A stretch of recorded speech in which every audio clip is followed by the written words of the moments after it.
Students, welcome back to CBSE knowledge. और आज का हमारा चैप्टर होने जा रहा है अ लेटर टू गॉड, जिसकी हम आज समरी देने जा रहे हैं। तो चलिए स्टार्ट करते हैं वीडियो को। तो इसमें हम पहले समरी पढ़ते हैं, फिर उसके बाद आपको डिस्क्राइब कर देंगे क्या लिखा हुआ है। Lencho was a farmer, he had the field of ripe corn dotted with the flowers. He hoped for a downpour or at least a shower. He was happy to see huge mountains of clouds, but suddenly a strong wind began to blow. With the large hailstones, the hail rained for an hour, and the field was white as if covered with salt. तो देखिए इसमें ये क्या कह रहा है। इसमें बता रहा है लेंचो एक फार्मर है जिसके पास कॉर्न की फील्ड होती है, पूरा खेती होती है उसके पास कॉर्न की। वो अपनी खेती कर रहा होता है, वो साथ ही साथ ये होप कर रहा होता है कि काश अच्छी बारिश हो जाए जिससे कि उसकी खेती और अच्छी हो और उसकी इनकम और भी ज़्यादा अच्छी हो। तो तभी जो मौसम होता है, जो बादल होते हैं वहाँ आ जाते हैं। वो ये होप करने लगता है कि अरे वाह, क्या बादल बन चुके हैं, क्या मौसम हो रखा है, हो सकता है आज अच्छी बारिश होगी और मेरी खेती और अच्छी हो जाएगी। लेकिन वो जो बादल होते हैं सडनली वो ऐसे विंड में चेंज हो जाते हैं और वहाँ आंधी तूफ़ान ये सब आने लगता है। और पूरी रात 1 घंटे की बारिश में वो वहाँ पे बिल्कुल हेल स्टोन्स, मतलब कि आंधी तूफ़ान आ जाता है, बर्फ़ की बूंदी बांदी हो जाती है और पूरी हमारी फील्ड सफ़ेद कवर की तरह से, ऐसे लगता है सफ़ेद आइस या सफ़ेद सॉल्ट वहाँ पे फैली हुई है, ऐसा वो फील हो रहा होता है उस फील्ड को।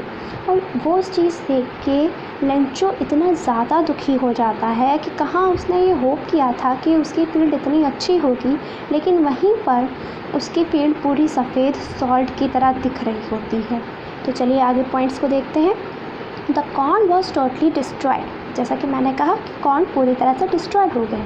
The hair was left nothing, he did not understand what to do, but he had a great faith on God.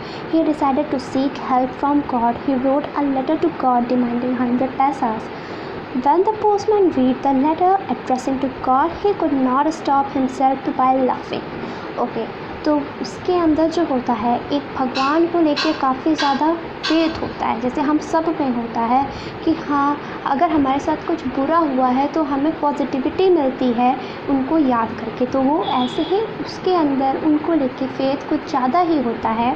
तो वो ये फेथ रखते हुए एक गॉड को लेटर लिख देता है कि हो सकता है मेरा लेटर पढ़ के गॉड मेरी हेल्प करें और मुझे 100 पैसा दें ताकि मैं अपनी फील्ड को दोबारा से खड़ी कर पाऊँ, दोबारा से मैं अपनी फील्ड में खेती कर पाऊँ और वापस से अपनी फील्ड से कुछ अच्छा इनकम कर सकूँ।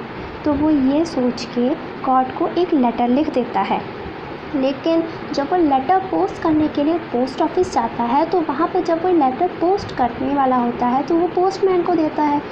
तो पोस्टमैन उस लेटर को पोस्ट करने से पहले एक बार खोल के पढ़ लेता है।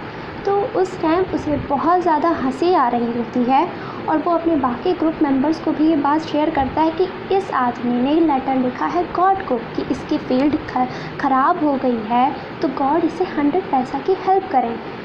तो इसको देख के मतलब बाकी सारे ही ग्रुप मेंबर्स हंसने लगते हैं। चलिए आगे देखते हैं। But the postmaster, who was a fat, amiable man, decided to help Lencho. He collected 70 paisas from his friend's charity and he himself gave part of his salary. The following Sunday, Lencho came to collect the money, but he was disappointed to find only 70 paisas. He was angry and he wrote again a letter to God demanding the rest of the money. Okay, तो मैंने last line अभी नहीं पढ़ी है क्योंकि last line थोड़ी सी इस पैरे के हिसाब से अलग है, बट इतना जो इसमें लिखा हुआ मैं आपको समझा देती हूँ। इसमें वो बोल रहा है कि वो जो पोस्ट मास्टर होता है जो सबको ये बात बताता है, तो उसमें से एक पोस्ट मास्टर ये सोचता है, पोस्टमैन ये सोचता है कि उसको नीड होगी तभी तो वो लेटर लिख रहा है गॉड को, उसकी हेल्प कोई नहीं कर रहा होगा इसीलिए तो वो गॉड से हेल्प मांग रहा है। तो क्यों ना हम इंसानियत के नाते उसकी हेल्प करते और ये प्रिटेंड करें कि हमने हेल्प नहीं, गॉड ने उसकी बात सुन ली है और हम उसे ऐसा प्रेफर करेंगे कि गॉड ने ही तुम्हें ये पैसे भेजे हैं। तो वो सबसे मेंबर्स से ये रिक्वेस्ट करता है कि प्लीज़ आप लोग थोड़े थोड़े पैसे कलेक्ट करें, मैं भी कुछ दूंगा और हम उस आदमी की मदद करते हैं। उसकी फील्ड ख़राब हुई है, हम उसकी मदद करके उसे थोड़ी सी खुशी दे सकते हैं। तो फिर वो क्या करता है, वो सबसे पैसे कलेक्ट करता है। पैसे सिर्फ और सिर्फ 70 रुपीज़ ही कलेक्ट हो पाते हैं, 70 पैसास कलेक्ट हो पाते हैं, जो कि वहाँ की करेंसी होगी। ओके, तो 70 पैसास वो कलेक्ट कर पाता है और बाकी जो रह गया 30 पैसास वो नहीं कलेक्ट हो पाते हैं। तो फिर संडे को लेंचो आता है वापस मनी के बारे में पूछने कि क्या मेरे पैसे आए, क्या गॉड ने मुझे पैसे सेंड किए हैं। तो वो बोलता है पोस्टमैन, हाँ आपके पैसे गॉड ने सेंड किए हैं। वो उसे देता है और जब वो वहीं पे पैकेट खोलने से पहले वो काफ़ी ज़्यादा खुश होता है कि गॉड ने सुन ली, गॉड ने उसको वापस पैसे भेजे हैं। तो वो जब पैकेट खोलता है तो उसमें से 70 रुपीज़ होते हैं, 70 पैसास होते हैं। तो वो ये देख के काफ़ी डिसअपॉइंट हो जाता है, काफ़ी उदास हो जाता है कि अरे मैंने 100 पैसे की बात की थी, लेकिन इसमें सिर्फ 70 पैसास ही दिए गए हैं। तो गॉड ने तो पूरे भेजे होंगे। ये जाहिर सी बात है कि यहाँ के लोगों ने उसके रुपए कुछ रख लिए होंगे, वो ये सोचने लगता है। और बल्कि जिन लोगों ने उसकी हेल्प की होती है वो उन्हीं को चोर मानने लगता है। वो ये सोचता है ये पूरे जो लोग यहाँ बैठे हुए हैं, इन लोगों ने आपस में थोड़े थोड़े पैसे बांट लिए होंगे जो मुझे गॉड ने भेजे, और मुझे सिर्फ 70 पैसास ही वापस दे रहे हैं। उसके बाद ही also wrote that the God should not send the money through the post office because what he believed that the post office implies a bunch of crooks। तो वो यही कहता है कि गॉड ने जो रुपये भेजे होंगे वो पोस्ट ऑफिस वाले लोगों ने कुछ रख लिए हैं और मुझे सिर्फ 70 पैसास ही दिए हैं। इसके लिए वो काफ़ी ज़्यादा गुस्सा हो जाता है और काफ़ी डिसअपॉइंट हो जाता है। उसके बाद वो वहाँ बोल के भी आता है। तो जो पोस्टमैन होता है वो यही सोच रहा होता है कि हमने अपनी तरफ से पूरी हेल्प करने की कोशिश की, मगर ये तो हमें ही चोर बोल रहा है। तो okay, that's it for today.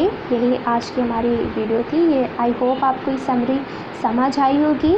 तो ये समरी आपकी क्विक रिकैप, क्विक रिवीजन के लिए थी, और अगर आप इस चैप्टर में नए आए हैं तो आपको काफ़ी ज़्यादा अच्छी नॉलेज हो जाएगी इस चैप्टर के बारे में। तो जब आप इसे डेप्थ में पढ़ेंगे तो आपको पता रहेगा, सीन आपके माइंड में क्रिएट हो रहा होगा कि हाँ ये हुआ था। ओके, सो इसीलिए हमें समरी पढ़नी चाहिए। तो आज का यही हमारा लेसन था, a letter to God. I hope ये आपको समझ में आया होगा, आपको अच्छा लगा होगा। और अगर आपको अच्छा लगता है तो please do subscribe. Thank you.